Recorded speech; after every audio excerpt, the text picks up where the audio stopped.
आई हम सिंगर प्रकाश राज हे अग्निपथ योजना के तहत नियम के लेके एगो गीत प्रस्तुत कर रहा बानी। हमरा सरकार से विनती बा निहोरा बा कि ऐसा नियम रउआ ना लागू करे के चाहिए।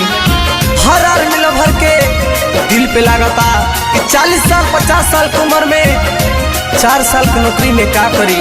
आई भैया सुनी सुनी ये सरकार ना तो मच जाई हाहाकार, मच जाई हाहाकार, मच जाई हाहाकार। सुनी सुनी ये सरकार ना तो मच जाई हाहाकार। जल्दी रद करी अपना सुनाई के ना तो यार मिल भर मर जई है फसरी लगाई के।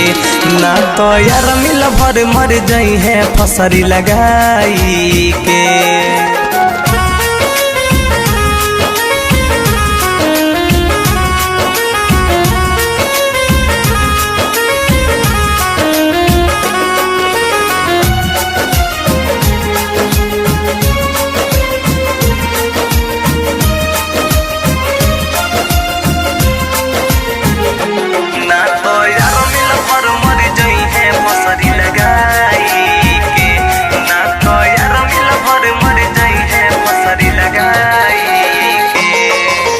बात में रोए म बैठ के कहे म कोइनी बड़का भूल जी।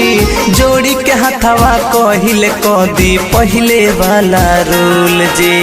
जोड़ी के हथवा कहिले कदी पहले वाला रोल जी। बाद में रोए म बैठ के कहे म कोइनी बड़का भूल जी। जोड़ी के हथवा कहिले कदी पहले वाला रोल जी। जौनी करी हमनी से घात ना तो देश होई बर्बाद। जौनी करी हमनी से घात ना तो देश होई बर्बाद। कोई नी बड़का गलती नया नियम लगाई के ना तो यार मिल भर मर जई है फसरी लगाई के। ना तो यार मिल भर मर जई है फसरी लगाई के।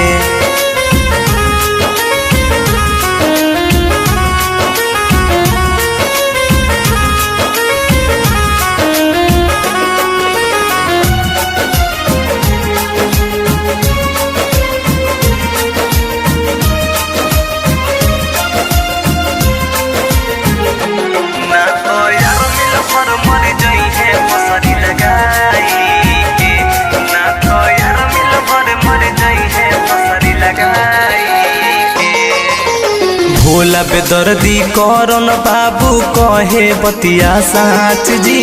कितना वीर जवान भाई के टूट गइल बायास जी। कितना वीर जवान भाई के टूट गइल बायास जी। भोला बेदर्दी करन बाबू कहे बतिया साच जी।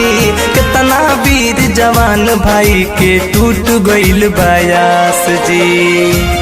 की समतिए देता दागा और जीवावे नु आगा।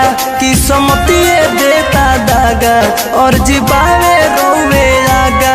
दिल के बतिया पर कस कहे गीतिया गाई के ना तो यार मिल भरी मर जई है फसरी लगाई के।